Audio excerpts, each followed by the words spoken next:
Λοιπόν, σήμερα μας έχουν τρελάνει στα τηλέφωνα διάφορες εταιρείες οι οποίες στο mail τους λαμβάνουν διάφορα spam ή phishing mail.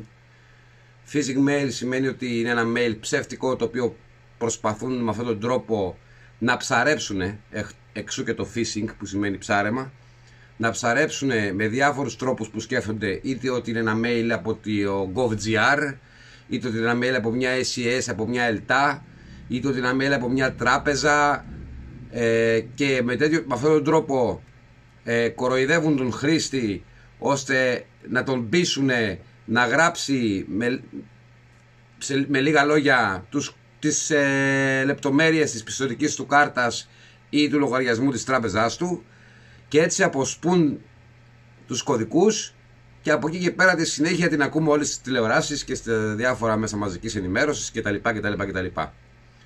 Υπάρχει τρόπος να βάλετε το mail σας σε κάποια site και να τσεκάρετε αν το mail σας έχει κλαπεί από κάποιες υπηρεσίες. Τι εννοώ με αυτό? Αναρωτιέστε αυτοί οι άνθρωποι από πού βρήκαν τα mail σας. Τα mail σας αυτά μπορεί να τα έχετε βάλει σε κάποιο site παλιά που θέλατε να δείτε κάτι, ή κάνατε ένα απλό login για να κατεβάσετε κάτι, είτε μια φωτογραφία, είτε ένα βιντεάκι, είτε μια πληροφορία που θέλατε, και κάποια στιγμή αυτές οι εταιρείες είχαν μια επίθεση από hackers, τους κλέψαν τις βάσεις δεδομένων, και αυτές οι εταιρείες, αυτοί που τους κλέψανε, πουλάνε τα mail σε αυτούς τους hackers. Υπάρχουν 3 site τα οποία μπορείτε να βάλετε το mail σας και να δείτε πότε, πού και πώς, σε ποιες εταιρείες, από πού κλαπήκανε, πού διαρρεύσανε, και αν το mail σας όντως έχει διαρρεύσει. Ξεκινάμε με το πρώτο site για να σας δείξω έτσι να τσεκάρετε το μελάκι σας, το οποίο ονομάζεται, θα σας πω αμέσως τώρα, haveibeenpwned.com. Εκεί βάζετε το mail και θα σας πει ακριβώς αν σε αυτό το mail κάποια στιγμή είχε κλαπεί και είχε δοθεί σε αυτούς τους επιτίδιους που προσπαθούν να σας κάνουν ζημιά. Πάμε ένα παράδειγμα να δείτε. Εδώ είμαστε λοιπόν, haveibeenpwned.com, θα το δείτε και στις τίτλους που βάζω στο βίντεο. Πάμε ακριβώς εδώ, γράφω το mail το δικό μου,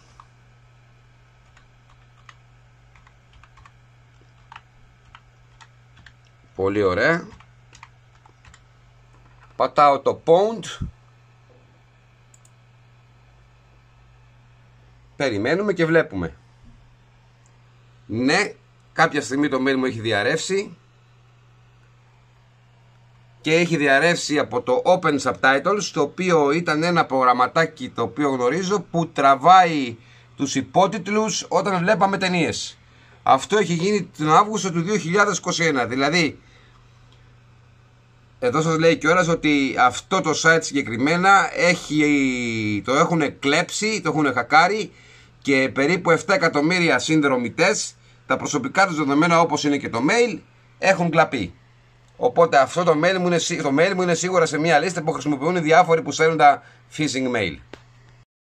Το επόμενο site, που είναι και ένα από τα καλύτερα site για τη δικιά μου γνώμη, είναι το mypassword.io, όπου εκεί βάζεις το mail σου και θα δεις εάν κάποιο από τα password που είχες στο mail σου ποτέ και το έχεις χρησιμοποιήσει, έχει εκτεθεί και αυτό προς τους hacker, προς αυτούς που κλέψανε από άλλους λογαριασμούς τους κωδικούς. Πάμε να το δούμε. Εδώ είμαστε, mypassword.io, search only with your mail. Πάμε να γράψουμε το mail μας, gettonet.gr@gmail.com, και κάνουμε μια αναζήτηση. Εδώ σου λέει αν συμφωνείς με το ψάξιμο αυτό. Βεβαίως συμφωνούμε, είναι ασφαλές το site αυτό. Περιμένουμε και θα μας δώσει το αποτέλεσμα. Και έχουμε 6 password τα οποία παλιά είχα. Φυσικά αυτό και λέμε συνέχεια ότι πρέπει να αλλάζουμε το password, τα οποία έχουν διαρρεύσει. Εννοείται πως το password μας το αλλάζουμε πολύ συχνά, δεν κρατάμε ποτέ το ίδιο. Έτσι, 6 password που είχα χρησιμοποιήσει σε αυτό το email, γιατί το mail αυτό το έχω πάνω από 15 χρόνια, έχει διαρρεύσει. Και πάμε και στο τελευταίο site που και αυτό είναι πάρα πολύ καλό, το indelex.io, το οποίο κάνει το ίδιο πράγμα, αλλά εάν έχουν διαρρεύσει και αρχεία από αυτό το mail, κάποια αρχεία που έχετε στείλει ή σε κάποια εταιρεία που έχετε στείλει αρχεία ζητώντας το λογαριασμό σας για να μπεις, να τα ανεβάσεις ή να τα κατεβάσεις, θα σας δείξει ακριβώς ποιες εταιρείες, πότε και πού και τι έχει διαρρεύσει και ποια είναι τα αρχεία που διαρρεύσανε εκείνη την εποχή.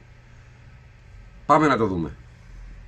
Εδώ είμαστε, indelex.io, IntelligenceX. Γράψαμε το mail μας που μας ενδιαφέρει να τσεκάρουμε, το δικό μας δηλαδή. Πατάμε ένα check, περιμένουμε και ορίστε. Υπάρχουν 3 αρχεία Excel, μία βάση δεδομένων και ένα CSV αρχείο, το οποίο είχε διαρρεύσει, να το, και την ημερομηνία. Αυτό το αρχεία τα έχουν κλαπεί και τα έχουν πάρει διάφοροι επιτίδοι, οι οποίοι από εκεί μέσα μπορούν να δουν διάφορες πληροφορίες για μας. Συμπέρασμα και σημαντικότερο απ' όλα είναι να αλλάζουμε τους κωδικούς του mail μας. Έτσι, πάντα.